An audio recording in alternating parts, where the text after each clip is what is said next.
اللہ کے مزید محبوب اور پسندیدہ بندے بن جائیں، تاکہ اللہ تبارک و تعالیٰ کی رحمتیں ہم پر ہوں، اس دنیا میں ہمارے دلوں کو سکون ملے اور آخرت میں ہم ان خوش نصیبوں میں ہو جائیں جو جنت میں داخل ہو جائیں۔ تو کیا فرمایا کہ من صام رمضان ثم اتبعہ ست من شوال، جو رمضان کے روزے رکھتا ہے اس کے بعد شوال کے مہینے میں 6 روزے رکھتا ہے، کا صیام دہری، گویا کہ وہ انسان ایسے اس کو اللہ تبارک و تعالیٰ اجر دیتے ہیں گویا کہ اس نے پورا زمانہ روزے رکھے ہیں۔ تو نیکی کے بعد نیکی کرنے کی کوشش کرنی چاہیے۔ آج کا ہمارا موضوع نماز کے حوالے سے ہے۔ میں نے قرآن مجید کی آیت کا ایک ٹکڑا آپ بھائیوں کے سامنے پڑھا ہے، اس میں اللہ تبارک و تعالیٰ نے 4 چیزوں کا ذکر کیا ہے۔ واقم الصلاۃ، نماز کو قائم کرو۔ دوسری بات ان الصلاۃ تنہی عن الفحشاء والمنکر، نماز بے حیائی برائی گناہ سے روکتی ہے۔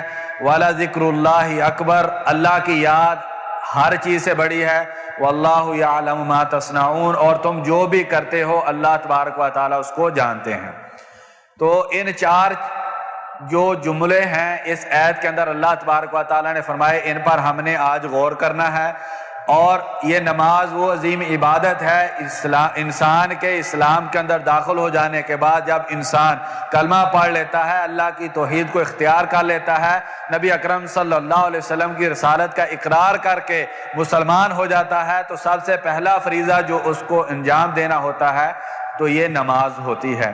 تو سب سے پہلا جملہ یہ ہے وَأَقِمِ الصَّلَاةَ، نماز کو قائم کرو۔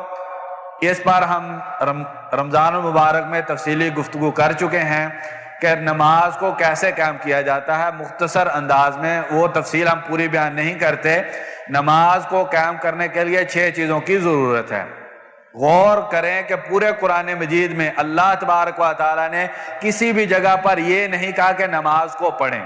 ہم میں سے اکثر لوگ جو نماز پڑھنے آتے ہیں وہ نماز پڑھتے ہیں، نماز کو قائم نہیں کرتے۔ اللہ تبارک و تعالیٰ پورے قرآن مجید میں ہم کو بار بار یہی حکم دیتے ہیں کہ اقیم الصلاۃ، نماز کو قائم کرو۔ نماز کو قائم کرنے کے لیے 6 چیزوں کی ضرورت ہے۔ سب سے پہلی بات تو یہ ہے کہ انسان نماز پڑھے۔ اگر انسان نماز نہیں پڑھتا تو بہت بڑا خطرہ ہے کہ انسان اسلام سے نکل کر کفر کے اندر چلا جائے۔ مسلم شریف کی حدیث ہے العہد الذی بیننا و بینہم الصلاۃ فمن ترک الصلاۃ فقد کفر، ہمارے اور کافروں کے درمیان حد فاصل یہ نماز ہے، یعنی کہ اگر پہچاننا ہو یہ مسلمان ہے تو دیکھو وہ نماز پڑھتا ہوگا، اگر دیکھنا ہو کہ کوئی کافر ہے وہ نماز نہیں پڑھتا ہوگا۔ العہد الذی بیننا و بینہم الصلاۃ، ہمارے اور کافروں کے درمیان حد فاصل نماز ہے۔ فمن ترک الصلاۃ فقد کفر، جس انسان نے نماز کو چھوڑا اس نے کفر کیا۔ زیادہ تفصیل میں نہیں جاتے، ایک ایک پوائنٹ پر ایک ایک حدیث یا آیت ہم بیان کرتے جاتے ہیں۔ تو سب سے پہلے انسان نماز پڑھے۔ دوسرے نمبر پر اس نماز کو ہمیشگی کے ساتھ 5 نمازیں پڑھے، یہ نہیں 3 پڑھ لیں، 4 پڑھ لیں، 1 چھوڑ دی، 2 چھوڑ دی، 3 چھوڑ دی۔ نبی اکرم صلی اللہ علیہ وسلم کا ارشاد گرامی ہے، آپ صلی اللہ علیہ وسلم نے فرمایا، اس میں بہت بڑی خوشخبری بھی ہے اور اس حدیث کے اندر بہت بڑی وعید بھی چھپی ہوئی ہے۔ من حافظ علی الصلاۃ کانت لہ برہانہ، جس انسان نے اس نماز کی حفاظت کی، ہمیشہ اس نماز کو پڑھا، 5 وقت کی نماز کی پابندی کی، کانت لہ برہانہ، یہ نماز اس انسان کے لیے دلیل ہو جائے گی، ایک سرٹیفکیٹ ہوگی جس کے ذریعے اپنے آپ کو کل قیامت کے دن ثابت کر سکے گا میں مسلمان ہوں۔ ونورا، اور پل صراط سے گزرنے کے لیے روشنی کا باعث ہوگی۔ ونجات من النار، اور جہنم سے آزادی کا ذریعہ ہوگی۔ 3 خوشخبریاں، جو نماز ہمیشہ پڑھتا ہے مسلمان اپنے آپ کو ثابت کر سکے گا، پل صراط سے گزرنے کے لیے روشنی مل جائے گی، جنت کے اندر چلا جائے گا، جہنم سے آزاد کر دیا جائے گا۔ وَمَن لَّمْ يُحَافِظْ عَلَيْهَا، لیکن جس انسان نے اس نماز کی حفاظت نہ کی، 5 وقت کی نماز نہ پڑھی، پابندی کے ساتھ نماز نہ پڑھی، لَمْ تَكُنْ لَهُ بُرْهَانًا، وہ انسان اپنے آپ کو حقیقی مسلمان ثابت کرنے کے لیے اللہ کے دربار میں کوئی دلیل پیش نہیں کر سکے گا۔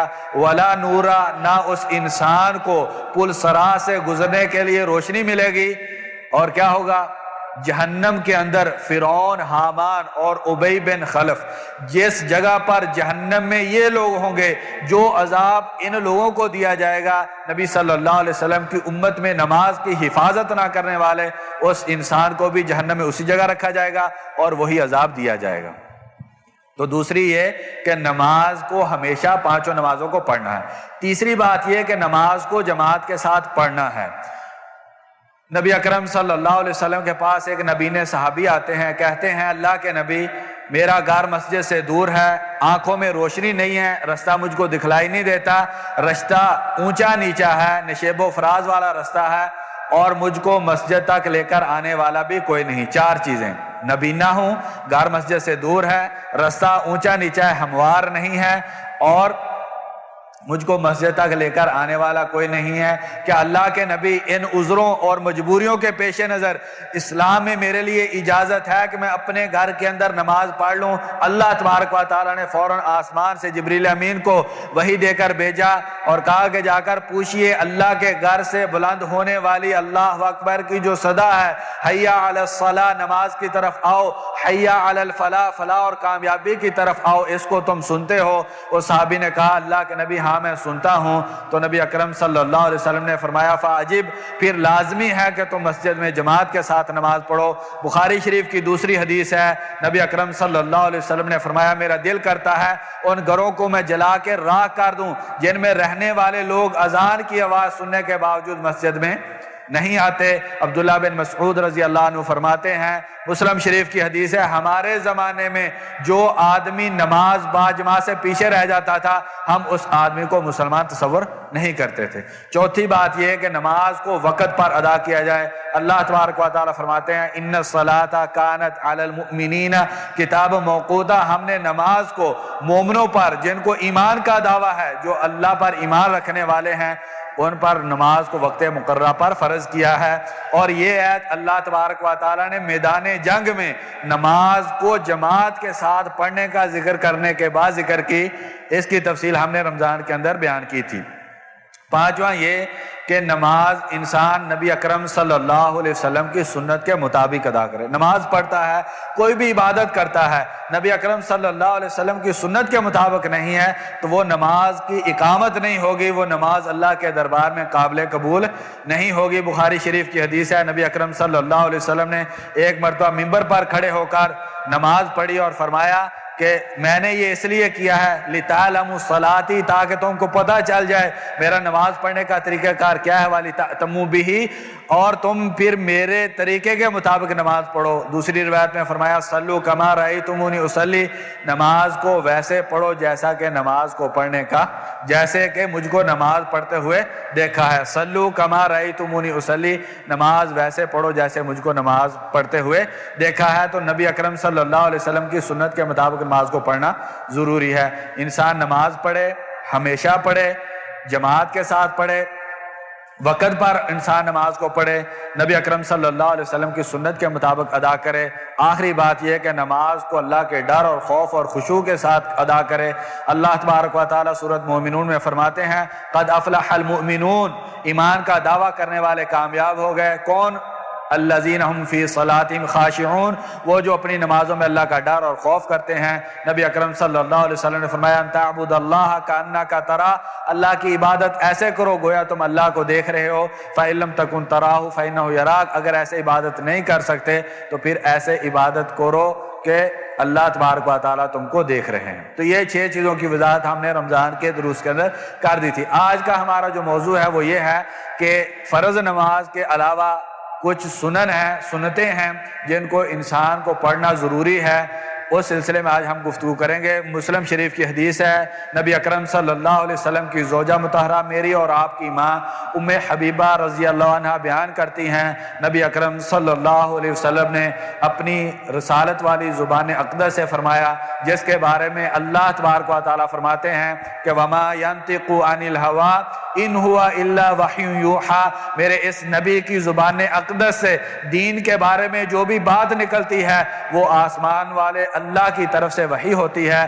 آپ صلی اللہ علیہ وسلم نے فرمایا ما من عبد مسلم یصلی للہ کل یوم 12 رکعتا تطوعا غیر فریضۃ الا بنى اللہ لہ بیتا فی الجنہ، کہ جو انسان مسلمان ہے اللہ کو راضی کرنے کے لیے روزانہ 12 نفلی یا سنت کہہ لیں رکعتیں پڑھتا ہے اور وہ فرض نہیں ہیں، ہمیشہ روزانہ 12 رکعت پڑھتا ہے، بن اللہ لہ بیتن فی الجنہ، اللہ تبارک و تعالیٰ ایسے انسان کے لیے جنت کے اندر گھر بنا دیتے ہیں جو روزانہ فرائض کے علاوہ 12 رکعت نماز پڑھتا ہے۔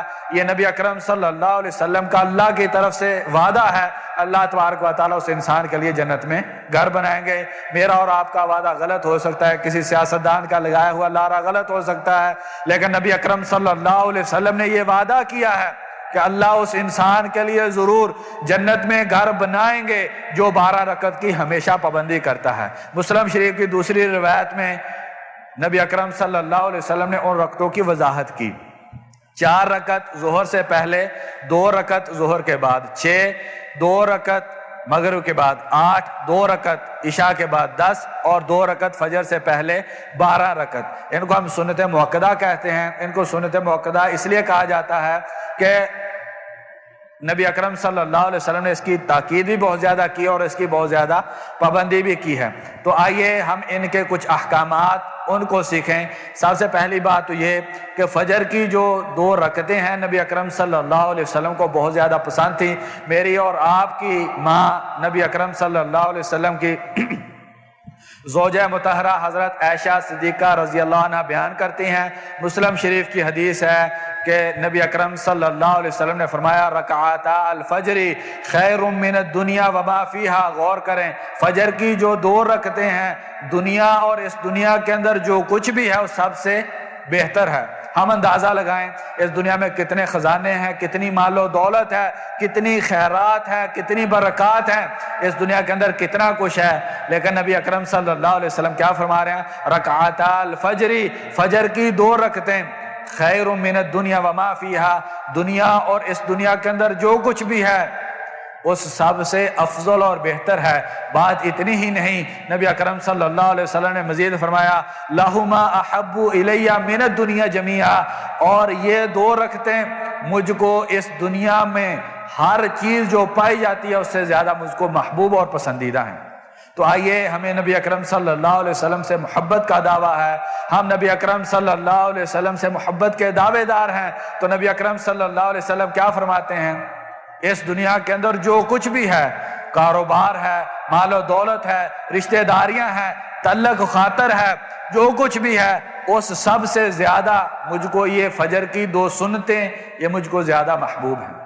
حضرت عائشہ رضی اللہ عنہ بیان کرتی ہیں، بخاری اور مسلم کی حدیث ہے جو کہ اس کائنات میں قرآن مجید کے بعد سب سے صحیح ترین کتابیں ہیں، کہتی ہیں کہ کان نبی صلی اللہ علیہ وسلم، نبی اکرم صلی اللہ علیہ وسلم نوافل میں سب سے زیادہ جن نوافل کی پابندی کرتے تھے وہ فجر کی یہ 2 سنتیں تھیں۔ ما کان نبی صلی اللہ علیہ وسلم علی شیء من النوافل اشد تعاہدا منہ علی رکعتي الفجر، نبی اکرم صلی اللہ علیہ وسلم نفلی نمازوں میں سب سے زیادہ فجر کی 2 رکعتوں پر پابندی کرتے تھے۔ اور مسلم شریف کی، بخاری شریف کی حدیث ہے، حضرت عائشہ رضی اللہ عنہ بیان کرتی ہیں، فرماتی ہیں کہ نبی اکرم صلی اللہ علیہ وسلم ظہر سے پہلے 4 رکعت اور فجر سے پہلے 2 رکعت کبھی نہیں چھوڑا کرتے تھے۔ ظہر سے پہلے 4 رکعت اور فجر سے پہلے 2 رکعت نبی اکرم صلی اللہ علیہ وسلم زندگی میں کبھی نہیں چھوڑتے تھے، ان کی نبی اکرم صلی اللہ علیہ وسلم پابندی کرتے تھے۔ یہ بخاری شریف کی حدیث ہے۔ فجر کی رکعتوں کی بہت زیادہ اہمیت ہے، لیکن ہم اس سلسلے میں آگے بڑھنے سے پہلے ایک بات کی وضاحت ہو جائے۔ اس سلسلے میں ہم ایک غلطی کرتے ہیں، ایک کوتاہی کا ہم شکار ہیں۔ وہ کیا کہ جب امام جماعت کے لیے کھڑا ہو جاتا ہے تو ہم آتے ہیں تو جماعت کے ساتھ آ کر شریک نہیں ہوتے، بلکہ کیا کرتے ہیں؟ آ کر سنتے ادا کرتے ہیں۔ بخاری اور مسلم کی حدیث ہے، نبی اکرم صلی اللہ علیہ وسلم نے فرمایا اذا اقیمت الصلاۃ فلا صلاۃ الا المکتوبہ، جب فرض جماعت کی اقامت ہو جائے اس وقت اس فرض نماز کے علاوہ انسان کوئی نماز نہیں پڑھ سکتا۔ فلا صلاۃ، نہیں ہے کوئی نماز، الا المکتوبہ، مگر یہ کہ فرض نماز جس کی اقامت ہو گئی ہے۔ دوسری روایت میں فرمایا فلا صلاۃ الا الذی اقیمت لہو، مگر وہ کہ جس کے لیے اقامت کہہ دی گئی ہے۔ تو جب مسجد میں آئیں، جماعت کھڑی ہو جائے تو اس وقت ہم سنتے نہیں پڑھ سکتے، تو کب پڑھیں گے؟ حضرت ابو ہریرہ رضی اللہ عنہ سے روایت ہے، ترمذی شریف کی حدیث ہے، صحیح سند سے ہے، نبی اکرم صلی اللہ علیہ وسلم نے فرمایا من لم یصلی رکعتي الفجر، جو آدمی فجر کی 2 سنتیں نہ پڑھ سکے تو کیا کرے، اس کو سورج کے نکلنے کے بعد ان 2 رکعتوں کو پڑھ لے۔ چاروں اماموں کے نزدیک، امام ابو حنیفہ رحمہ اللہ، امام مالک رحمہ اللہ، امام شافعی رحمہ اللہ، امام احمد رحمہ اللہ، چاروں اماموں کے نزدیک بالاتفاق فجر کی سنتیں اگر رہ گئی ہیں، آئے ہیں، جماعت کھڑی ہے، تو سورج نکلنے کے بعد بالاتفاق فجر کی جو 2 رکعتیں ہیں، 2 سنتیں وہ پڑھی جا سکتی ہیں۔ اس لیے نبی اکرم صلی اللہ علیہ وسلم کے اس فرمان کی مخالفت ہم نہ کریں کہ جب مسجد میں آئیں، جماعت کھڑی ہو تو ہم سنتے نہ پڑھیں بلکہ جماعت کے اندر آ کر شریک ہو جائیں۔ آگے بڑھتے ہیں ظہر کی۔ نبی اکرم صلی اللہ علیہ وسلم نے فرمایا، ام حبیبہ رضی اللہ عنہا سے روایت ہے، ترمذی شریف میں حدیث ہے کہ فرماتی ہیں کہ من صلی اربعا قبل الظہر واربعا بعدہا، جو آدمی من حافظ، جو ہمیشگی سے ظہر سے پہلے 4 رکعت اور ظہر کے بعد 4 رکعت ادا کرتا ہے، حرمہ اللہ علی النار، اللہ تبارک و تعالی ایسے انسان کو جہنم پر حرام کر دیتے ہیں۔ جو آدمی، نبی اکرم صلی اللہ علیہ وسلم کا فرمان غور سے سنیں، ہمیشہ من حافظ علی 40 قبل الظہر و 40 بعدہا، جو آدمی ظہر سے پہلے 4 رکعت اور ظہر کے فرضوں کے بعد 4 رکعت ہمیشہ پڑھتا ہے، حرمہ اللہ علی النار، اللہ تبارک و تعالی اس انسان کو جہنم پر حرام کر دیتے ہیں۔ اچھا، کوئی انسان اس کو ایسا ہوا کہ آیا ظہر کی نماز جماعت کھڑی ہو گئی ہے تو پیچھے والی 4 رکعتیں 4 سنتے رہ گئی ہیں، تو اس کو کیا کرے؟ تو اس کے بارے میں نبی اکرم صلی اللہ علیہ وسلم نے فرمایا کہ جو آدمی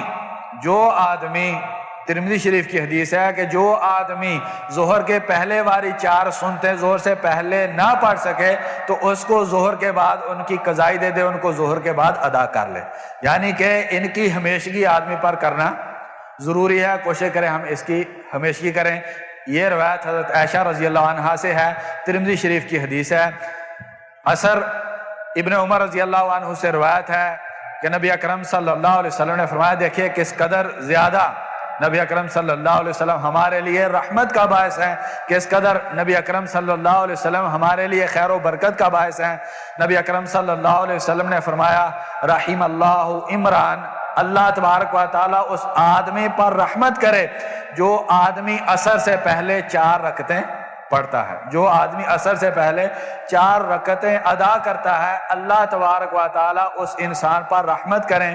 اور میرا اور آپ کا یہ عقیدہ اور یقین ہونا چاہیے کہ نبی اکرم صلی اللہ علیہ وسلم کی زبان اقدس سے یہ نکلی ہوئی دعا لازمی قبول ہوگی انشاءاللہ۔ اگر ہم روزانہ عصر سے پہلے 4 رکعت ادا کریں گے تو انشاءاللہ اس میں کیا ہوگا کہ ہم پر اللہ تبارک و تعالیٰ کی رحمتیں ہو جائیں گی، ہمارا انشاءاللہ کاروبار ٹھیک ہو جائے گا، ہمارے جو میاں بیوی کے آپس میں لڑائی جھگڑے ہوتے ہیں، اولاد نافرمان ہوتی ہے، کاروبار میں پرابلم ہوتی ہے، نوکری نہیں ملتی ہے، جو بھی ہمارا مسئلہ ہوگا انشاءاللہ حل ہو جائے گا۔ کیوں؟ کیونکہ نبی اکرم صلی اللہ علیہ وسلم فرماتے ہیں، رحم اللہ عمران، اللہ اس آدمی پر رحمت کرے، تو جس پر اللہ کی رحمت ہو جائے تو اس دنیا میں اس کے لیے انشاءاللہ کوئی پریشانی باقی نہیں رہے گی، تو وہی کیا ہوگا، ہم کو دلوں کا سکون ملے گا۔ تو ان سب چیزوں کا جب ہم خیال رکھیں گے تو انشاءاللہ وہ جو آیت کا دوسرا ٹکڑا ہے وہ انشاءاللہ وہ پورا ہو جائے گا کہ ان الصلاۃ تنہی عن الفحشاء والمنکر، نماز جو ہے انسان کو بے حیائی اور برائی سے روکتی ہے۔ جب یہ ان چیزوں کا ہم خیال رکھ کر نماز پڑھیں گے تو انشاءاللہ نماز ہم کو برائی اور بے حیائی سے روکے گی۔ اور اگر کوئی انسان نماز پڑھتا ہے اور اس کو برائی اور بے حیائی سے روکتی وہ نماز نہیں ہے تو سمجھیے اس نماز کو قائم کرنے میں کچھ نہ کچھ کمی اور کوتاہی رہ گئی ہے۔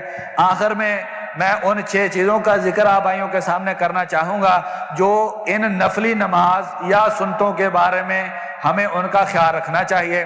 اس میں سب سے پہلی بات یہ ہے کہ یہ جو سنتیں ہیں یا نوافل ہیں ان کو اپنے گھر کے اندر پڑھنا افضل ہے، مسجد میں پڑھنے کی بجائے ہم کوشش کریں اپنے کمرے کے اندر، اپنے گھر کے اندر جا کر ان کو ادا کریں۔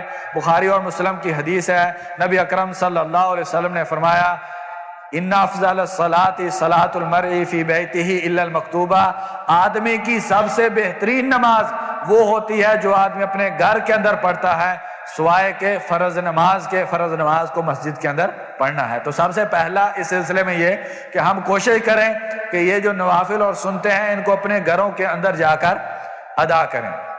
دوسرا، اس کی بات کی وضاحت پہلے بھی ہو چکی ہے کہ ہمیشہ ہم جو بھی نیکی کا کام کریں اس کو ہمیشہ کریں، اور یہ جو رکعات جن کا ذکر ہوا ہے ان کو ہم ہمیشہ پڑھیں، کیونکہ مسلم شریف کی جو میں نے حدیث بیان کی اس میں آتا ہے کل یوم، روزانہ۔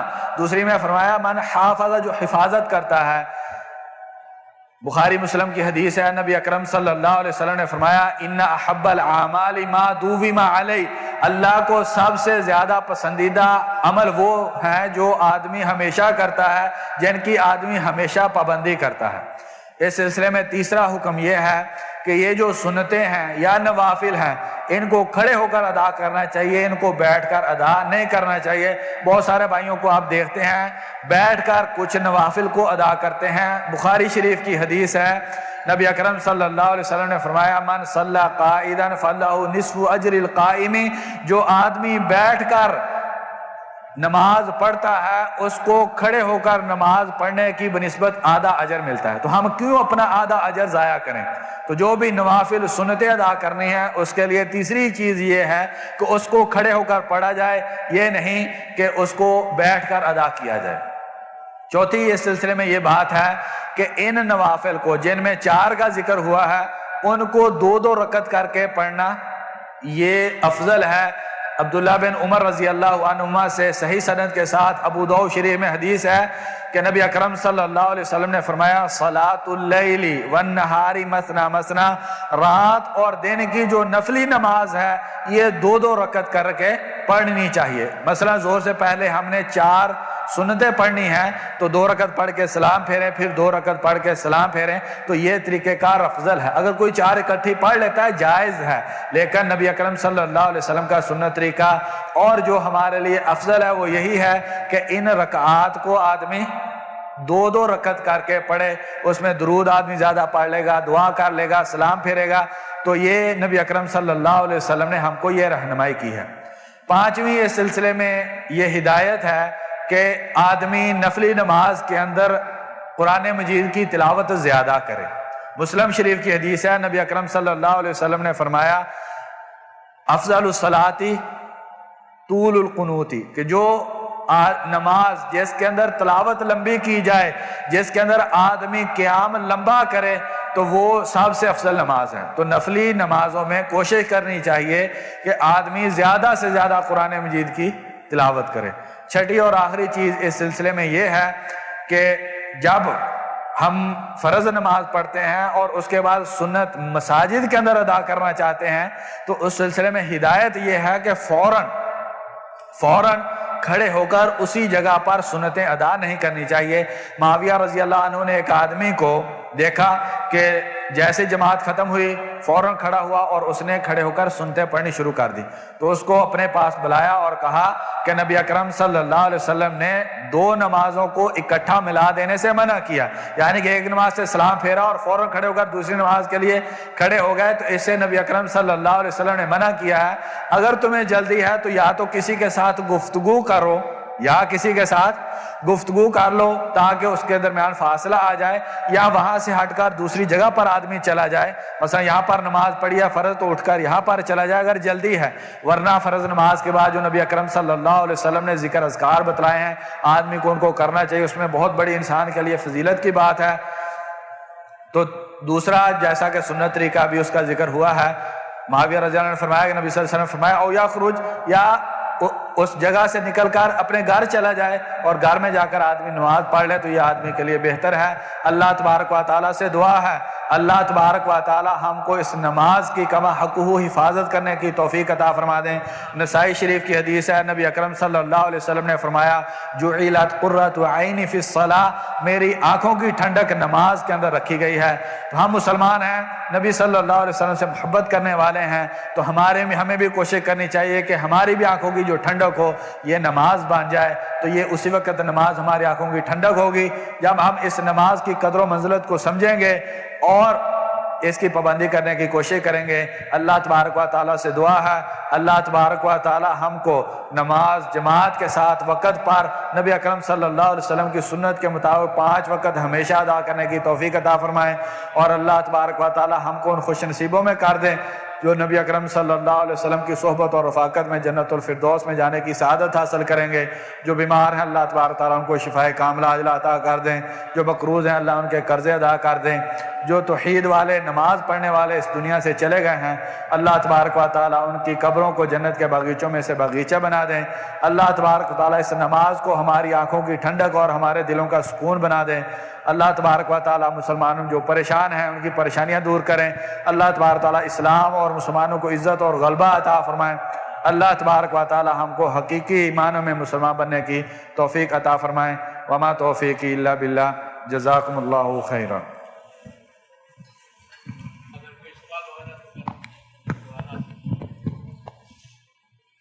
اگر کسی بھائی کے ذہن میں کوئی سوال ہے، سوال کرنا چاہتا ہے۔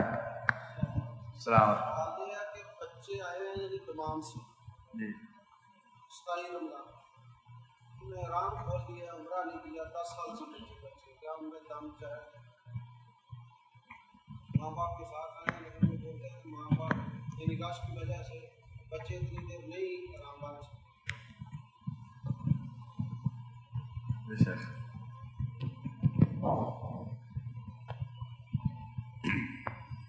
مجھے اس بارے میں صحیح بات معلوم نہیں ہے، علماء کی جو بات پڑھی ہے وہ میں آپ کو بتا دیتا ہوں، لیکن اس پر آپ اعتماد نہیں کریں۔ آپ کسی عالم دین سے جا کے اس بات کو پوچھ لیں۔ علماء کرام نے فقہ کی کتابوں کے اندر یہ بات لکھی ہے کہ اگر بچہ بالغ نہ ہو تو ایسا کام کر لے جس کی وجہ سے دم پڑتا ہے تو دم مستحب ہے، دینا واجب نہیں۔ یہ علماء نے ایک بات لکھی ہے، لیکن آپ اس بات کو کسی بڑے عالم دین سے پوچھ لیں۔ اس مسئلے کو حرم کے اندر شیخ وصی اللہ بیٹھتے ہیں، باب فاس سے داخل ہوں تو یہاں پر وہ ریلیں ختم ہوتی ہے عورتوں کی، اس کے دائیں طرف بیٹھتے ہیں، تو ان سے یہ مسئلہ پوچھ لیں، انشاءاللہ وہ آپ کو اس کا تسلی بخش جواب دیں گے، اور ان کے جیسے وہ آپ کو بتائیں اس کے مطابق آپ عمل کر لیں۔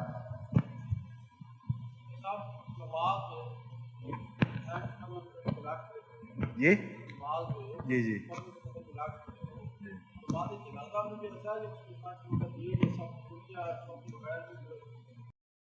دیکھیں، نماز کے بہت سارے مقاصد، اس میں ایک مقصد یہ ہے کہ مسلمانوں کے اندر اتحاد اتفاق پیدا ہو، آپس میں پیار و محبت ہو، مسلمانوں کے آپس میں قربت ہو۔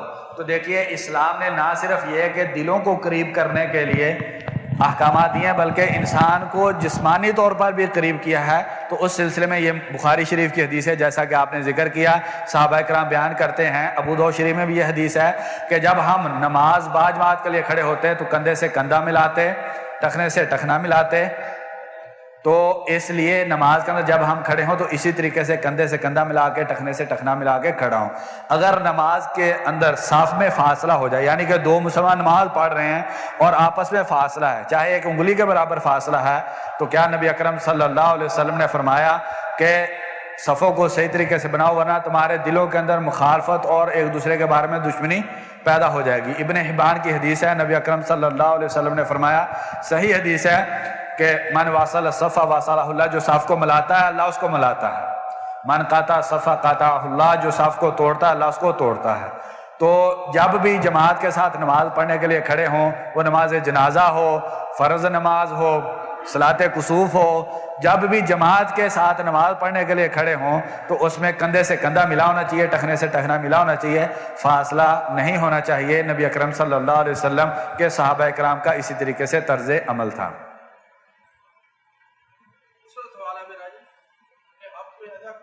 دیکھتے ہیں جو اچھا نہیں غلط بولتے لا حول ولا قوت، اس کا معنی آپ بتائیں ذرا، لفظی معنی اور اس کا ذاتی معنی کیا نام ہے؟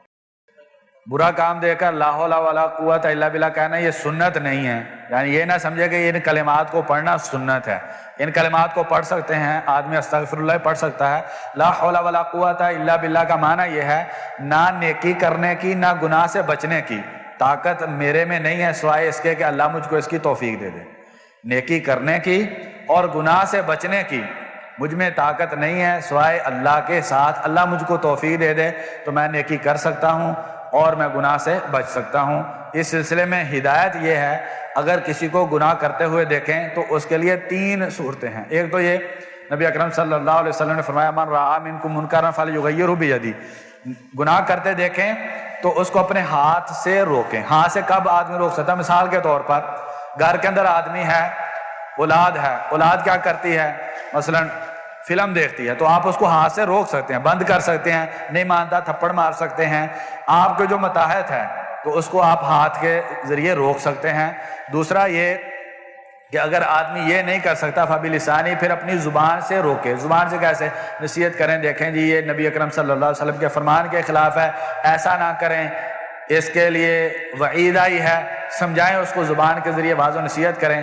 اور اگر ہم ایسا بھی نہیں کر سکتے تو دل میں اس کو برا جانیں۔ اور نبی اکرم صلی اللہ علیہ وسلم نے فرمایا کہ یہ انسان کا کمزور ترین ایمان ہے کہ انسان اپنے دل میں اس کو برا جانے، لیکن اس کی نہ تو اس سے روکنے کی زبان سے بات کرے اور نہ ہاتھ سے روکے۔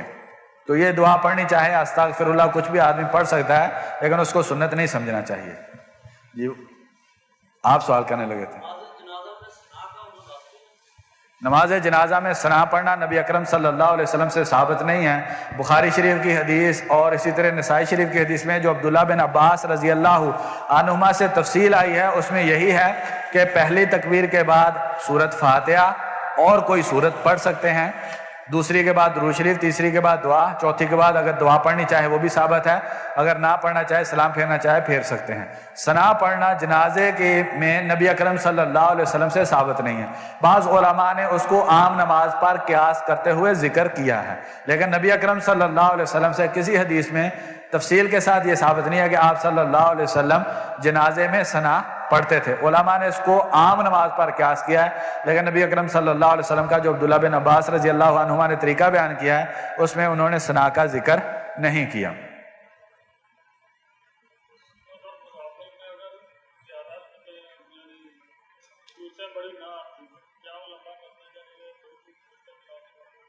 بالکل، اگر لمبی صورت نہیں آتی، بہت اچھا سوال کیا ہے، تو نفلی نماز میں ہم قیام کیسے لمبا کریں گے؟ اس کے بہت سارے طریقے ہیں، جتنی صورتیں آتی ہیں وہ پڑھ لیں۔ قل هو اللہ آتی ہے، قل اعوذ برب الفلق آتی ہے، قل اعوذ برب الناس آتی ہے، انا اعطیناک الکوثر آتی ہے، وہ پڑھ لیں۔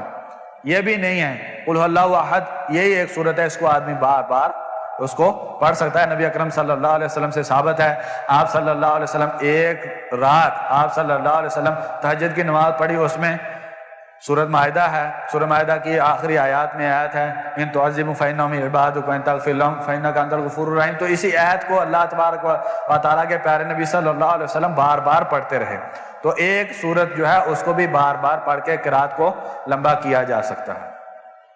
حجر اسود کے بارے میں آپ بتائیے، کب آیا، کہاں آیا، پہلے کس نے؟ حجر اسود جنت سے آیا ہے۔ نبی اکرم صلی اللہ علیہ وسلم نے فرمایا کہ حجر اسود اور مقام ابراہیم یہ دونوں پتھر جنت سے آئے ہیں۔ اور دوسری حدیث میں نبی اکرم صلی اللہ علیہ وسلم نے فرمایا حجر اسود اور رکن یمانی کو چھونے سے گناہ معاف ہوتے ہیں۔ تیسری حدیث میں نبی اکرم صلی اللہ علیہ وسلم نے فرمایا کہ جو حجر اسود ہے یہ دودھ کی طرح سفید تھا، لیکن انسانوں کے گناہ چوس چوس کے یہ سیاہ ہو گیا ہے۔ تو یہاں پر مزید اس کی وضاحت، چلو پہلے وضاحت کر دیتے ہیں پھر اس بات کی طرف سے آتے ہیں۔ یہ جو حجر اسود ہے مجھے اس کے بارے میں یہ معلوم تو نہیں ہے کسی حدیث میں اس کی وضاحت ہے یا نہیں۔ تاریخی طور پر شیخ صاحب ہمارے بڑے عالم دین مجھ سے وہ انشاءاللہ اگر ان کے پاس اس بارے میں کوئی وضاحت ہوگی تو کریں گے۔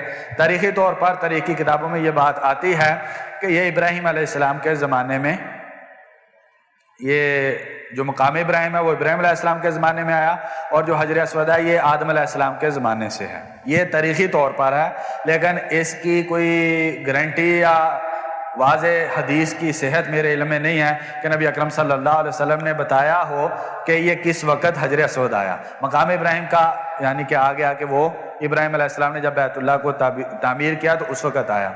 تو اس میں ہمارے لیے یہ جاننا ضروری نہیں ہے یہ کب آیا، لیکن ہمارے لیے یہ جاننا ضروری ہے کہ اس پر احکامات کیا ہیں۔ تو پہلا یہی کہ اس کو آدمی چومتا ہے، چھوتا ہے تو آدمی کے گناہ معاف ہوتے ہیں۔ لیکن یہاں پر ایک بہت اچھی بات یہ بھی سمجھنے والی ہے عمر فاروق رضی اللہ عنہ سے.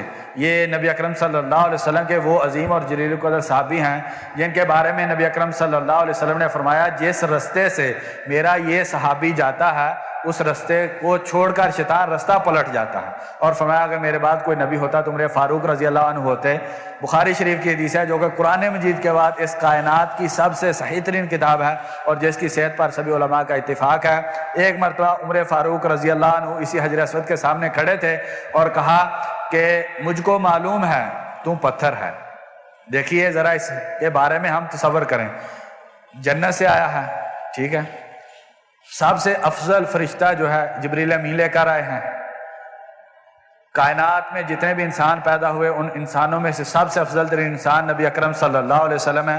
آپ صلی اللہ علیہ وسلم نے اپنے دستے مبارک سے اس پتھر کو لگایا ہے اور پھر اپنے ہونٹ مبارک سے اس پتھر کو چوما ہے. اور اس کائنات کی سب سے افضل ترین جگہ بیت اللہ میں وہ لگا ہوا ہے. چار چیزیں. سب سے افضل جگہ پر ہے بیت اللہ, سب سے افضل دنیا میں جگہ ہے. سب سے افضل شخصیت نبی اکرم صلی اللہ علیہ وسلم اپنے دستے مبارک سے لگایا اور اپنے ہونٹ مبارک سے چوما. سب سے افضل فرشتہ اس کو لے کر آیا اور جنت کا یہ پتھر ہے. غور کریں, اس دنیا میں کوئی ایسی چیز ہے جس کے اندر یہ چار خوبیاں پائی جاتی. کوئی جگہ کوئی چیز ہو ایسی جس میں وہ جنت سے ہو, نبی صلی اللہ علیہ وسلم کے دستے مبارک لگے ہوں, نبی صلی اللہ علیہ وسلم کے ہونٹوں مبارک نے چوما ہو, صحابہ کرام نے چوما ہو, انبیاء نے چوما ہو, اور سب سے افضل ترین جگہ میں لگا ہو, جبریل امین لے کر آئے ہوں. میرا خیال ہے کہ کوئی چیز ایسی دنیا میں نہیں ہے. عمر فاروق رضی اللہ کیا فرماتے ہیں کہ تو پتھر ہے, نہ تو نفع دے سکتا ہے نہ تو نقصان دے سکتا ہے.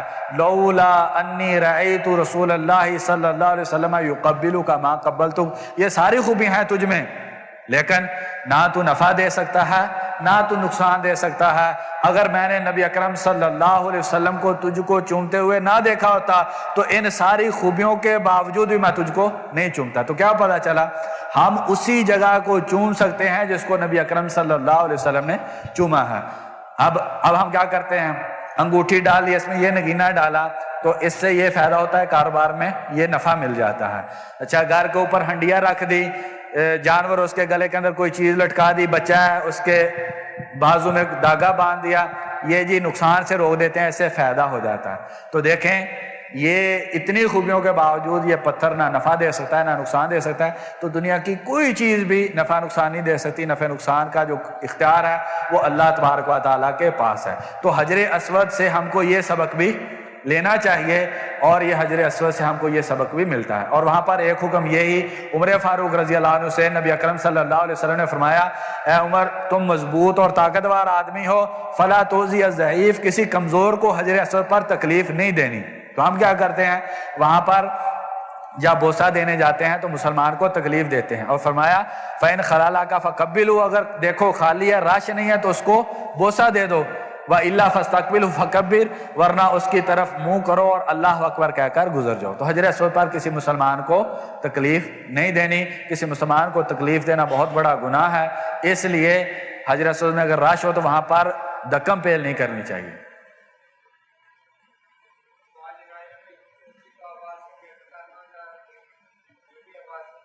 جی, نبی اکرم صلی اللہ علیہ وسلم کا عموماً سنت طریقہ کار یہی تھا کہ آپ صلی اللہ علیہ وسلم نماز جنازہ آہستہ آواز سے پڑھتے تھے, عام معمول یہی تھا. لیکن بخاری شریف کی حدیث جو میں نے پہلے جس کا حوالہ دیا اس میں عبداللہ بن عباس رضی اللہ عنہما نے جنازے کی جو نماز ہے اس کو اونچی آواز سے پڑھا اور سورۃ فاتحہ پڑھی اونچی آواز سے, اور اس کے بعد کہا, ان کے ایک شاگرد نے ان سے پوچھا پکڑ کے, تو انہوں نے کہا لِتَعْلَمُوا أَنَّهَا سُنَّةٌ, تاکہ تم کو پتہ چل جائے یہ سنت ہے. تو اس میں اشارہ واضح طور پر تو یہی ہے کہ سورۃ فاتحہ پڑھنا سنت ہے, لیکن اونچی آواز سے پڑھنا انہوں نے یہ کام کیا ہے تو اس کے پیش نظر یہ کر لینا جائز ہے, اونچی آواز سے پڑھ لینا جائز ہے. اسی طریقے سے ایک صحابی کہتے ہیں ایک جنازے پہ میں نے نبی اکرم صلی اللہ علیہ وسلم کو یہ دعا پڑھتے ہوئے سنا, فی اللہ ورحم وعافی واعف عنہ واکرم نزلہ، تو میں نے خواہش کی کہ کاش کہ یہ جنازہ میرا ہوتا. تو ظاہر بات نبی صلی اللہ علیہ وسلم اونچی پڑھا ہوگا تو ان صحابی نے سن کر یہ خواہش کی. تو اونچی آواز سے پڑھ لینا جائز ہے میرے علم کے مطابق. شیخ صاحب اگر وضاحت ہے اس میں کر دیں، لیکن افضل اور بہتر یہی ہے کہ نماز جنازہ خاموشی کے ساتھ ہی پڑھنی چاہیے.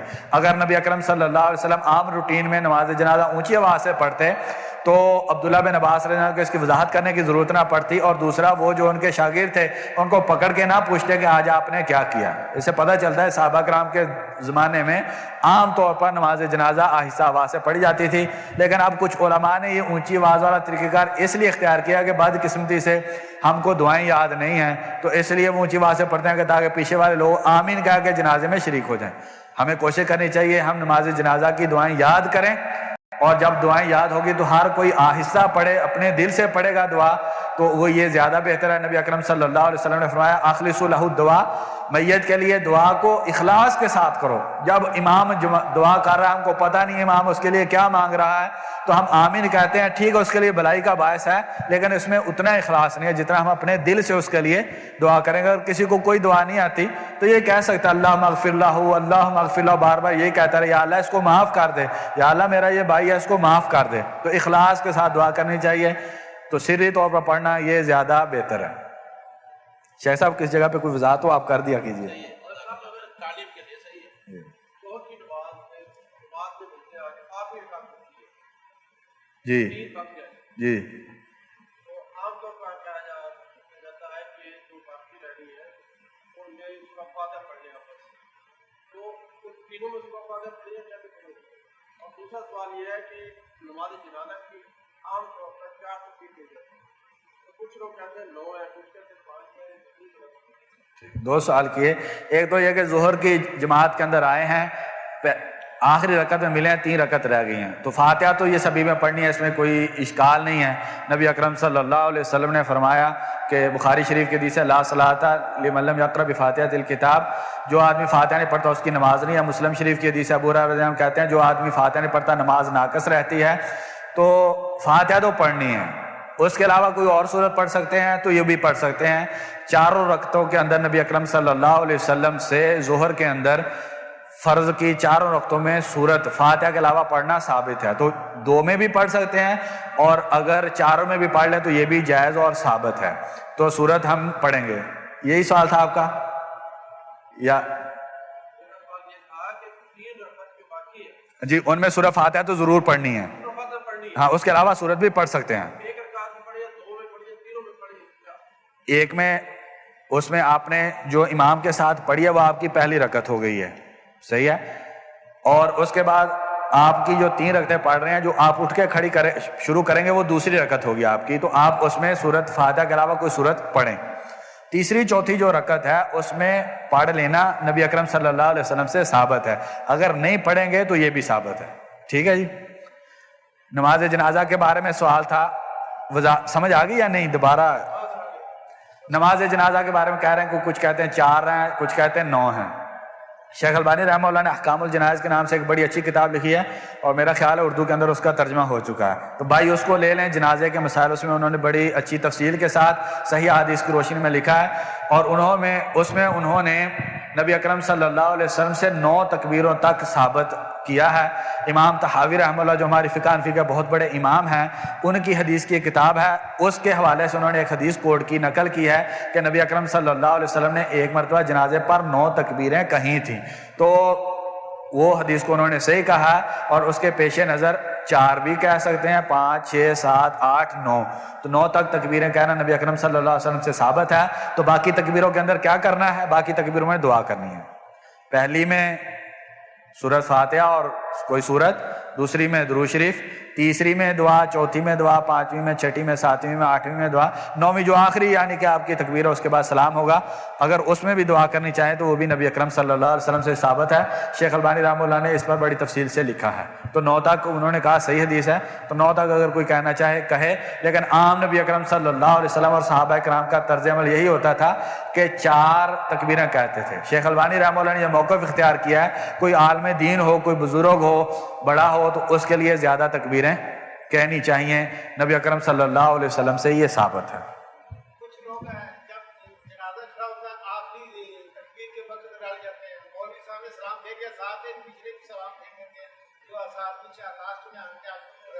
جی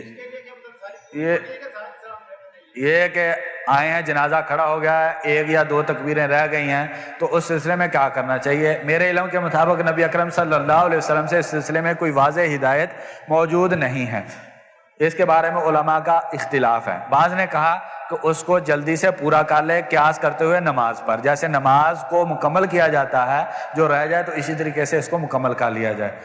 کچھ علماء کہتے ہیں کہ نبی اکرم صلی اللہ علیہ وسلم نے مکمل کرنے کا نہیں کہا، تو اس لیے مکمل نہیں کرنا چاہیے۔ کچھ علماء نے درمیانی رائے اختیار کیا، وہ یہ کہتے ہیں کہ جب تک میت امام کے سامنے پڑی ہے اس وقت تک آپ پڑھ سکتے ہیں، یعنی کہ جب میت اٹھا لی جائے، چونکہ جنازے کا مقصد میت کے لیے دعا تھی، اور جب وہ اٹھا لی جائے تو اس کے بعد پھر باقی تکبیریں مکمل نہیں کرنی چاہیے۔ تو اگر میت پڑی ہے تو کوشش کریں کہ میت کے پڑے ہونے تک جلدی کے ساتھ جو باقی تکبیریں ہیں مکمل کرنی چاہتے ہیں کر لیں، ورنہ سلام پھیر دیں تو کوئی اس میں حرج نہیں ہے۔ یہ عام دوسری نماز کی طرح نہیں ہے کہ جس کی وجہ سے اس کا پورا کرنا ضروری ہو۔ یہی بتایا نا، نبی اکرم صلی اللہ علیہ وسلم اور صحابہ کرام کا عموماً طرز عمل 4 کا تھا، ٹھیک ہے۔ اب میں آپ کو بتاتا ہوں، نبی اکرم صلی اللہ علیہ وسلم سے نماز کے اندر 3 طرح سلام پھیرنا ثابت ہے۔ دیکھیے یہ ایک طریقہ، السلام علیکم ورحمۃ اللہ، بس اتنا ہی، یہ آپ نے حرم میں نہیں دیکھا۔ اصل میں یہ ہوتا ہے حرم کے اندر ایک طریقے کا لیا جاتا ہے کہ جو، اور تاکہ ایسا بار بار بدل کے کرنے سے مسلمان پریشان نہ ہو، تو عام طور پر 4 رکعت ہوتی تھی، تو نبی اکرم صلی اللہ علیہ وسلم اور صحابہ کرام کرتے تھے، تو حرم میں وہ کیا جاتا ہے، وہ بھی سنت ہے اور نبی اکرم صلی اللہ علیہ وسلم سے ثابت ہے۔ لیکن اب اس کی بنا پر یہ نہیں کہنا چاہیے کہ یہ چونکہ حرم کے اندر کبھی نہیں ہوا لہٰذا یہ صحیح نہیں ہے، اس کو ہم یہ دلیل نہیں بنا سکتے، اس کو ہم قرآن و حدیث کی روشنی میں دیکھیں گے اور طرح بھی گنجائش ہے یا کہ نہیں۔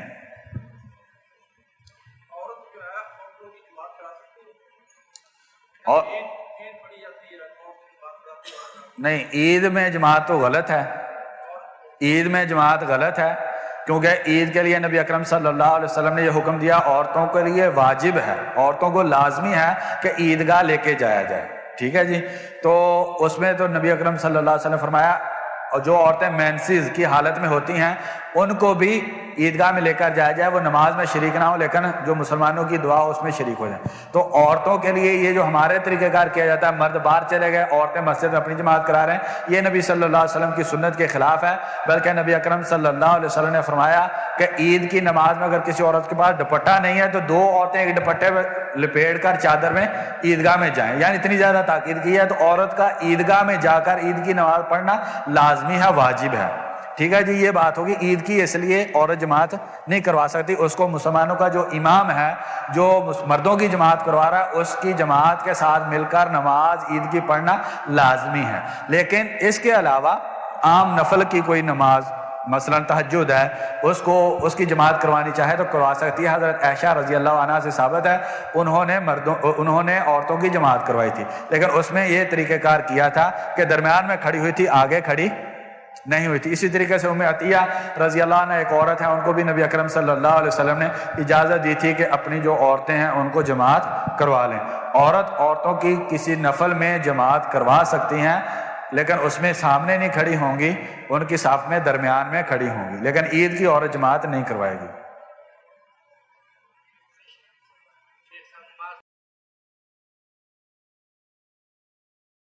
یہ نبی اکرم صلی اللہ علیہ وسلم سے میرے علم کے مطابق کسی جگہ ثابت نہیں ہے کہ فرض نماز کے بعد نبی صلی اللہ علیہ وسلم سر پہ ہاتھ رکھ کے کوئی ذکر کرتے تھے کہ اس سے دماغ تیز ہو جائے، آنکھیں تیز ہو جائیں، کوئی صحت مل جائے، تو کام وہی کرنا چاہیے جو نبی اکرم صلی اللہ علیہ وسلم نے کیا ہو۔ تو بعض بھائی کہتے ہیں اس کے اندر حرج کیا ہے، یعنی نبی صلی اللہ علیہ وسلم نے کیا، ہم کر رہے ہیں، کوئی ذکر ہی کر رہے ہیں، تو اس میں حرج کی بات یہی ہے۔ امام مالک رحمہ اللہ کے پاس ایک آدمی آیا اور انہوں نے آگے کہا کہ میں مسجد نبوی سے احرام باندھنا چاہتا ہوں، غور سے ذرا اس کو سنیں۔ امام مالک رحمہ اللہ نے فرمایا مجھ کو ڈر ہے تو کسی مصیبت اور فتنے میں پڑ جائے گا۔ اس نے کہا امام اس میں فتنے والی کون سی بات ہے، ہم سب جانتے ہیں نبی صلی اللہ علیہ وسلم نے احرام باندھا تھا ذوالحلیفہ سے، اور وہ باندھنا چاہتے تھے مسجد نبوی سے۔ بالاتفاق مسلمانوں کے مسجد نبوی جو ہے یہ ذوالحلیفہ سے افضل ہے، ٹھیک ہے نا، افضل جگہ ہے۔ اور انہوں نے کچھ دوسری بات یہ کی کہ یہ کچھ میلوں کا فاصلہ ہے، اس میں اللہ کی عبادت کروں گا، لبیک اللہم لبیک تلبیہ پڑھوں گا، تو اس میں فتنے والی کون سی بات ہے؟ امام مالک رحمہ اللہ نے فرمایا اس سے بڑھ کر فتنہ کیا ہو سکتا ہے کہ تم سمجھتے ہو کہ ایک ایسی عبادت کر لو گے جو نبی صلی اللہ علیہ وسلم نہ کر سکے. گویا کہ تم سمجھتے ہو کہ میں ایک ایسی عبادت کر لوں گا جس کی توفیق نبی اکرم صلی اللہ علیہ وسلم کو نہیں ملی. پھر انہوں نے سورۃ نور کی آخری آیت پڑھی فَلْيَحْذَرِ الَّذِينَ يُخَالِفُونَ عَنْ أَمْرِهِ أَن تُصِيبَهُمْ فِتْنَةٌ أَوْ يُصِيبَهُمْ عَذَابٌ أَلِيمٌ. ان لوگوں کو ڈرنا چاہیے جو نبی اکرم صلی اللہ علیہ وسلم کا طریقہ چھوڑ کر اور طریقہ اختیار کرتے ہیں, وہ کسی فتنے مصیبت میں پڑ جائیں یا اللہ ان کو دردناک عذاب سے دو چار کر دے. بخاری شریف کی مشہور حدیث ہے, 3 صحابی نبی اکرم صلی اللہ علیہ وسلم کے گھر آتے ہیں, دستک دیتے ہیں, آپ صلی اللہ علیہ وسلم گھر موجود نہیں ہے, میری اور آپ کی پیاری ماں موجود ہیں گھر میں. تو سوال کرتے ہیں, کہتے ہیں نبی صلی اللہ علیہ وسلم رات کیسے گزارتے ہیں؟ بتلایا جاتا ہے رات کو سوتے بھی ہیں, تہجد بھی پڑھتے ہیں. دن کیسے گزارتے ہیں؟ دوسرا سوال یہ ہوتا ہے. بتلایا جاتا ہے روزہ رکھتے بھی ہیں, نہیں بھی رکھتے ہیں. تیسرا سوال ہوتا ہے گھر کا معاملہ کیسا ہے؟ بتلایا جاتا ہے بیوی بچوں سے گپ شپ بھی کرتے ہیں, عبادت بھی کرتے ہیں. ان 3 صحابہ نے سوچا کہ نبی اکرم صلی اللہ علیہ وسلم کے بارے میں اللہ تبارک تعالیٰ قرآن مجید میں فرماتے ہیں کہ نبی صلی اللہ علیہ وسلم کا کوئی گناہ نہیں ہے, تو ہم گناہ گار ہیں. تو انہوں نے سمجھا ہم گناہ گار ہیں, لہٰذا ہم کو زیادہ عبادت کرنی چاہیے. ایک صحابی نے کہا میں ساری رات تہجد پڑھتا رہوں گا, سوؤں گا نہیں. دوسرے صحابی نے کہا میں روزانہ روزہ رکھوں گا, چھوڑوں گا نہیں. تیسرے صحابی نے کہا میں شادی نہیں کروں گا, بیوی بچوں کے جنجال میں نہیں پڑوں گا, اللہ کی عبادت کروں گا. دیکھیں کتنی اچھی چیزیں, ساری رات تہجد پڑھتا ہے, روزانہ روزہ رکھے, اپنے آپ کو اللہ کی عبادت کے لیے وقف کر دے.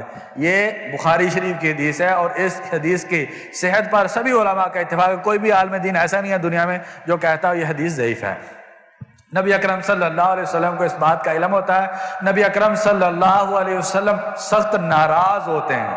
یہ کون سے نبی ہیں جن کے بارے میں اللہ تبارک تعالیٰ فرماتے ہیں وَمَا أَرْسَلْنَاكَ إِلَّا رَحْمَةً لِّلْعَالَمِينَ, ہم نے آپ کو تمام جہانوں کے لیے رحمت بنا کر بھیجا. یہ وہ نبی ہے جس کو پتھر مارے گئے, زخمی کیا گیا, جیسے بیٹیوں کو طلاق دی گئی, ہر طرح کی تکلیف دی گئی, لیکن یہ نبی ناراض نہیں ہوا. لیکن آج کیا ہے, یہی نبی صلی اللہ علیہ وسلم ناراض ہیں اور مسلمانوں کو فوراً اکٹھا کیا جاتا ہے جیسے ایمرجنسی ہوتی ہے, اور اس میں نبی اکرم صلی اللہ علیہ وسلم ایک خطبہ ارشاد فرماتے ہیں اگر اس خطبے کو اس دنیا کا سارا سونا اکٹھا کر کے پگھلا کے پانی بنا کے اس کو لکھا جائے تو بھی اس فرمان کی قیمت ادا نہیں ہوتی. نبی اکرم صلی اللہ علیہ وسلم نے فرمایا انا اعلمکم باللہ, میں تم سب سے زیادہ اللہ کو جاننے والا ہوں. صحیح بات ہے. وَأَتْقَاكُمْ لِلَّهِ, اور میں تم سب سے زیادہ اللہ سے ڈرنے والا ہوں. یہ بات بھی صحیح ہے. اصلی و ارقد, میں رات کو سوتا بھی ہوں, نماز بھی پڑھتا ہوں. اصوم و افطر, میں روزہ رکھتا بھی ہوں, چھوڑتا بھی ہوں. واتزوج, میں شادی بھی کرتا ہوں. فمن راغب عن سنتی فلیس منی, جس نے میرے طریقے کو چھوڑ کر اور طریقے سے عبادت کی اس کا مجھ سے کوئی تعلق نہیں ہے. تو کیا اگر آدمی ساری رات تہجد پڑھتا رہے تو یہ عبادت کرنا اس آدمی کے لیے گناہ بن جاتا ہے؟ کیوں؟ کیونکہ یہ نبی اکرم صلی اللہ علیہ وسلم نے ایسے نہیں کیا. دین, عبادت, نیکی تب ہوگی جب نبی اکرم صلی اللہ علیہ وسلم نے اس چیز کو کیا ہو. لہٰذا سر پہ رکھ کے دعا کرنا یہ نبی اکرم صلی اللہ علیہ وسلم سے ثابت نہیں ہے, لہٰذا یہ نہیں کرنا چاہیے.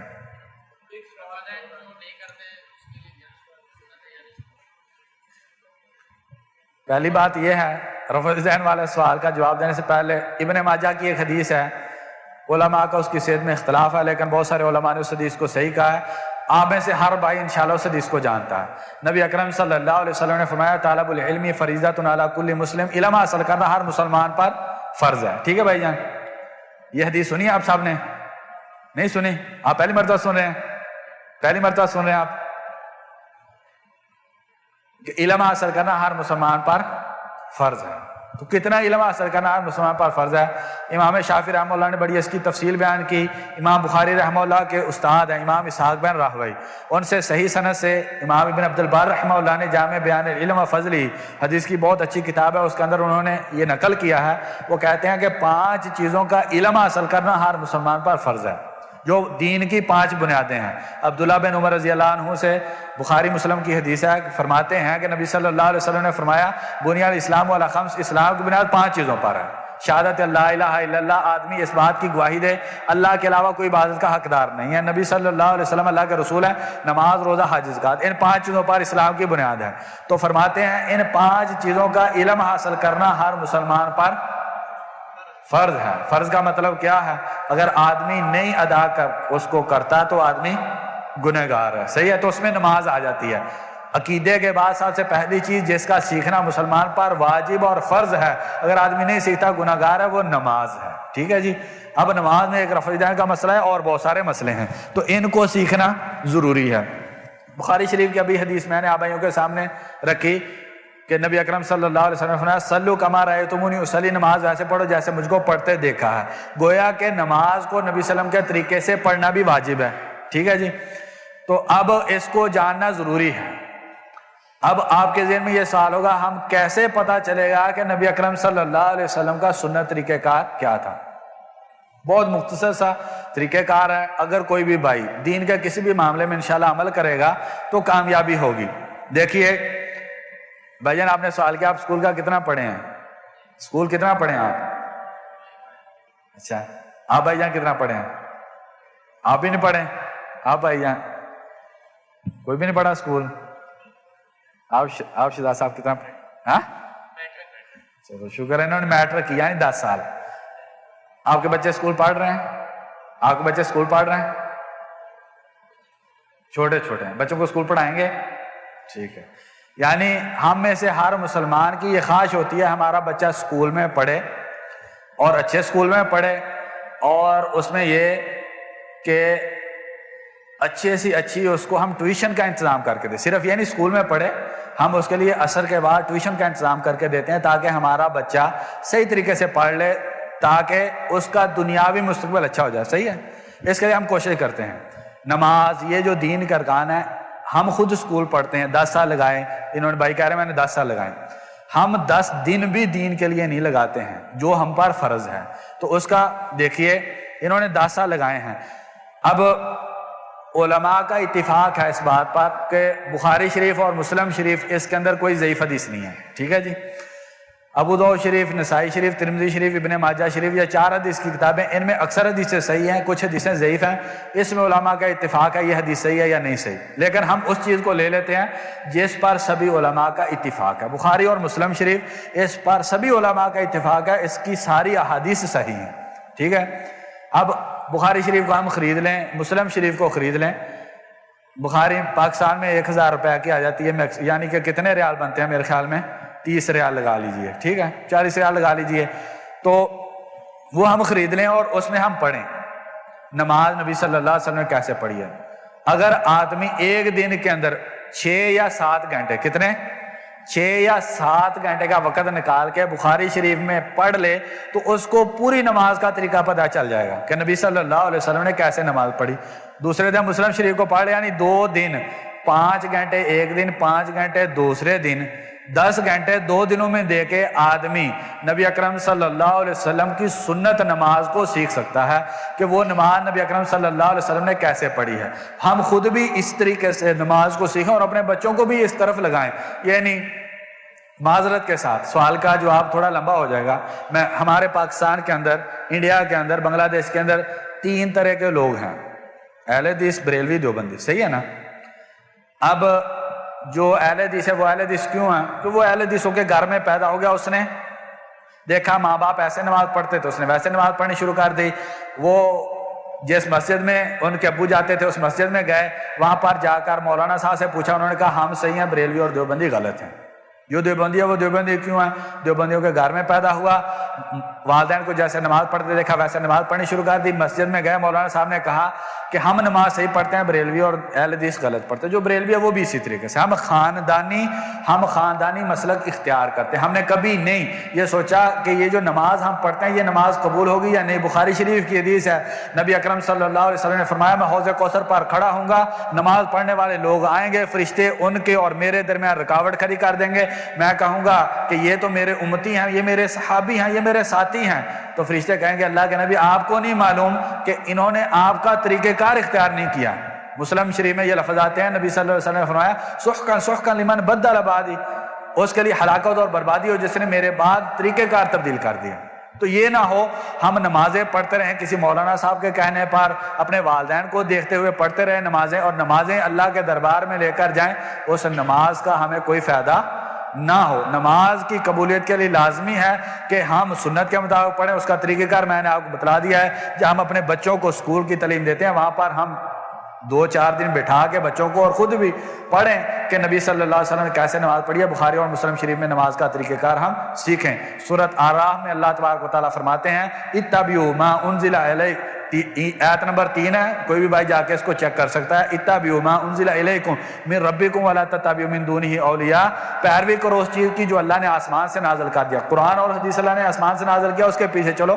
ولا تتبعوا من دونہ اولیاء، اس کو چھوڑ کر اپنی پسندیدہ شخصیات کے پیچھے نہ چلو. سورۃ توبہ آیت نمبر 31 اللہ تبارک تعالیٰ فرماتے ہیں اتخذوا احبارا و رہبانا اربابا من دون اللہ، یہود و نصارہ نے اپنے علماء کو رب بنا لیا. یہود و نصارہ نے اپنے علماء کو رب بنا لیا. ترمذی شریف کی حدیث ہے، عدی بن حاتم رضی اللہ عنہ نبی اکرم صلی اللہ علیہ وسلم کے پاس آئے اور آگے کہا اللہ کے نبی ہم تو اپنے علماء کو رب نہیں بناتے تھے، ہم تو اپنے علماء کی عبادت نہیں کرتے تھے، پھر اللہ تبارک و تعالیٰ یہ کیوں کہتے ہیں کہ یہود و نصارہ نے اپنے علماء کو رب بنا لیا؟ تو نبی اکرم صلی اللہ علیہ وسلم نے فرمایا جب تمہارے علماء یہ بات کہتے تھے کہ یہ چیز حلال ہے تم سمجھتے تھے حلال ہے، اور جس کو کہتے تھے تمہارے علماء یہ چیز حرام ہے تم اس کو حرام سمجھ لیتے تھے. انہوں نے کہا اللہ کے نبی ہاں ہم ایسا کرتے تھے. تو نبی اکرم صلی اللہ علیہ وسلم نے فرمایا فَتِلْكَ عِبَادَتُهُمْ، یہ ان کی عبادت کرنا ہے. دوسری روایت میں فرمایا فَتِلْكَ رُبُوبِيَّتُهُمْ، یہ ان کو رب بنانا ہے. یعنی کہ کسی کی بھی بات اس کو دین سمجھ کے آدمی اس پر چل پڑے اور آدمی اس میں یہ نہ دیکھے نبی صلی اللہ علیہ وسلم کا فرمان کیا ہے، تو یہ اس میں انسان کے لیے بہت بڑی وعید ہے. اب آتے ہیں اس سوال کی طرف جس کے لیے اتنی لمبی میں نے تمہید باندھی ہے. میں اپنے علم کے مطابق اس بات کا جواب دوں گا. رفع الیدین کرنا بخاری شریف میں بھی 4-5 صحابہ سے یہ بات ہے، اور مسلم شریف میں بھی، ترمذی شریف، ابو داؤد، ہر حدیث کی کتاب کے اندر نبی اکرم صلی اللہ علیہ وسلم سے عبداللہ بن عمر رضی اللہ عنہ، مالک بن حویرث رضی اللہ عنہ اور دیگر صحابہ سے یہ صحیح سند سے ہے کہ نبی اکرم صلی اللہ علیہ وسلم نماز میں رفع الیدین کرتے تھے. ٹھیک ہے جی. اب اس کے بعد کہ نبی اکرم صلی اللہ علیہ وسلم نے کبھی رفع الیدین چھوڑ دی، یہ کسی جگہ بھی یہ ثابت نہیں ہے کہ نبی اکرم صلی اللہ علیہ وسلم نے رفع الیدین چھوڑ دی تھی. یا یہ بات کہی جاتی ہے بت رکھتے تھے، یہ بات بھی غلط ہے. یہ حدیث کی کسی کتاب نہیں، یہ کسی مولانا صاحب نے اپنی طرف سے بات بنائی ہے. کسی بھی حدیث، ضعیف حدیث میں بھی یہ نہیں ہے کہ وہ بت رکھتے تھے جس کو گرانے کے لیے رفع الیدین کیا جاتا تھا. رفع الیدین کے بارے میں بہت زیادہ حدیث ہیں. امام بخاری رحمہ اللہ نے اس پر کتاب لکھی ہے ایک پوری، اس کا اردو کے اندر ترجمہ ہو گیا جز رفع الیدین کے نام سے. رفع الیدین کرنے کے بارے میں جتنے احکامات ہیں انہوں نے اس پر ایک تفصیلی کتاب لکھی ہے، اردو کے اندر اس کا ترجمہ ہوا، بلکہ ایک سے زیادہ اس کے ترجمے اردو کے اندر موجود ہے، آپ اس کو لے کر پڑھ لیں. اس میں لکھتے ہیں، کہتے ہیں کہ رفع الیدین کرنا نبی اکرم صلی اللہ علیہ وسلم سے متواتر احادیث سے ثابت ہے، اور نبی اکرم صلی اللہ علیہ وسلم سے کسی بھی حدیث میں رفع الیدین چھوڑنا ثابت نہیں ہے. کہتے ہیں کہ جتنے بھی اس وقت دنیا کے اندر حدیث کے علماء پائے جاتے ہیں وہ حجاز میں ہیں، مصر میں ہیں، عراق میں ہیں، کہاں ہیں؟ فرض یا واجب نہیں. امام شافعی رفع الیدین کرنے کو واجب کہتے ہیں، لیکن صحیح بات یہی ہے کہ یہ رفع الیدین کرنا سنت ہے. اگر کرے آدمی تو نیکی ملتی ہے، اگر نہیں کرتا تو گناہ نہیں ملتا. لیکن اس وجہ سے اگر آدمی نہ کرے کہ جی یہ ہمارے مسلک کے خلاف ہے تو پھر گناہ بہت زیادہ بڑھ جاتا ہے. ہو سکتا ہے نماز باطل ہو جائے، بلکہ ہو سکتا ہے اسلام سے بھی آدمی نکل جائے. تو یہ مختلف درجات ہیں، لیکن یہ کہ رفع الیدین نبی اکرم صلی اللہ علیہ وسلم سے صحیح حدیث سے ثابت ہے. آپ کوئی بھی حدیث کی کتاب اٹھا کے دیکھ لیں، اس میں انشاءاللہ آپ کو رفع الیدین کی حدیث ملیں گی. جی جی یہ بات سنیں جی، یہ بھائی جان یہ بھائی جان کہہ رہے ہیں کہ بخاری شریف میں ہے کہ پہلی جلد میں صحابہ کرام رفع الیدین نہیں کرتے تھے. اب آپ بتائیں کہ آپ کب یہ حوالہ لے کر آئیں گے، کب آپ یہ حوالہ لے کے کب دکھلائیں گے بخاری میں ہم کو؟ میں بھی بخاری شریف لے آؤں گا، آپ بھی لے کے آئیے. ٹھیک ہے، کس دن وقت طے کر لیتے ہیں تو اس میں انشاءاللہ رفع الیدین کرنے کی میں آپ کو دکھلا دوں گا، اور صحابہ رفع الیدین نہیں کرتے تھے یہ بخاری شریف میں ہے، آپ یہ اس بات کو دکھلا دیجیے گا تو انشاءاللہ آپ کی بات مانیں گے. اور میں نے بتایا بھی امام بخاری نے خود اپنی کتاب میں لکھا ہے کہ کسی صحابی سے ثابت نہیں ہے. وہ کتاب بھی اگر آپ کہتے ہیں تو میں وہ کتاب بھی لے آؤں گا، امام بخاری رحمہ اللہ کا لکھا ہوا. تو اب یہ بتائیں نا صحابی کا ہے یا نبی صلی اللہ علیہ وسلم کے بارے میں اور کبھی ایسا نہیں کرتے؟ نہیں، انہوں نے کہا صحابی کا، ہم وہی بات مان لیتے ہیں. اچھا، امام بخاری نے کہا سنت ہے. اچھا، بہت سارے، یہ بخاری میں لکھا ہوا ہے. یہ کب آپ لائیں گے، کب لائیں گے؟ ٹھیک ہے بھائی جان، انڈیا میں پڑھ کے ہیں، بخاری پوری دنیا میں ایک ہے. جلد 1 میں وہی کہہ رہے ہیں آپ دکھا دیں نا کب کل پرسوں ہفتے کے بعد دن طے کریں تاکہ یہ سبھی بھائی آ جائیں, سبھی کو فائدہ ہو جائے. نہیں آئندہ جمعرات کو, ٹھیک ہے, کوئی دن بتائیں نا آپ, تو آپ ان کو دے دیجئے بخاری شریف, ٹھیک ہے جی. جمعرات کو آپ نہیں کوئی نہیں, بخاری شریف میں بھائی کہہ رہے ہیں, میں اگر قرآن مجید پر ہاتھ رکھ کے آپ کو یہ کہنا چاہوں, میں پورے دعوے سے کہہ سکتا ہوں بخاری شریف میں یہ بات نہیں ہے جو محترم کہہ رہے ہیں, صحیح ہے نا. لیکن پھر بھی تسلی کے لیے ہم چاہتے ہیں کہ بھائی ہمیں یہ بات دکھلائیں کہ بخاری شریف میں ہے, تو انشاءاللہ آئندہ سے میں آپ کے سامنے نماز رفع دین چھوڑ کے پڑھوں گا, اور آپ کے سامنے انشاءاللہ اسی مسجد میں درس دوں گا کہ بھائی جان رفع دین چھوڑ کے پڑھنا بھی ٹھیک ہے. لیکن میں آپ کو کہتا ہوں قسم مجھ کو اس ذات کی جس نے مجھ کو اور آپ کو پیدا کیا, یہ بات بخاری شریف میں نہیں ہے جو بھائی کہہ رہے ہیں. میں مکہ میں کھڑا ہوں, اللہ کے گھر میں کھڑا ہوں, قرآن مجید پہ ہاتھ رکھ کر یہ بات کہہ سکتا ہوں. بخاری شریف میں کسی عالم دین کی میں بات نہیں کر رہا کہ کسی نے بخاری کی شرح لکھی اس میں یہ بات لکھی ہو, بخاری شریف نے, امام بخاری نے یہ نقل کیا ہو کہ صحابہ کرام, بہت سارے صحابہ کرام رفع دین نہیں کرتے تھے, یہ بات جو ہے بخاری شریف میں بالکل نہیں ہے. میں قرآن مجید پر ہاتھ رکھ کے یہ بات کہہ سکتا ہوں. اور بھائی جو بات کہہ رہے ہیں بالکل غلط بات کہہ رہے ہیں. ہاں یہ ہو سکتا ہے انہوں نے پڑھی ہو کہ بخاری شریف اس کی شرح کسی عالم دین نے لکھی ہو, اس شرح کے اندر کسی عالم دین نے یہ بات لکھی ہو, یہ ہو سکتا ہے, لیکن امام بخاری نے یہ بات لکھی ہو یہ بالکل نہیں ہے. میں نے آپ کے سامنے قسم کھائی ہے. اور انشاءاللہ آئندہ جمعرات کو شیخ صاحب انشاءاللہ آئندہ جمعرات کو آئیں گے, میں بخاری شریف لے کے آؤں گا ترجمے والی, تو آپ نے ان کو جلدی دے دینی ہے بخاری شریف, تاکہ یہ ڈھونڈ لے. آپ کسی بھی عالم دین سے رابطہ کر لیجئے, ان سے پوچھ لیجئے بخاری شریف میں کہاں پا رہا ہے, تاکہ آپ پہلی جلد میں یہ حوالہ لے کر آئیں, تاکہ سبھی بھائیوں کو پتہ چلے. اور اللہ تبارک و تعالیٰ پھر مجھ کو معاف کرے اگر میں نے آپ بھائیوں کے سامنے غلط بیان نہیں کی.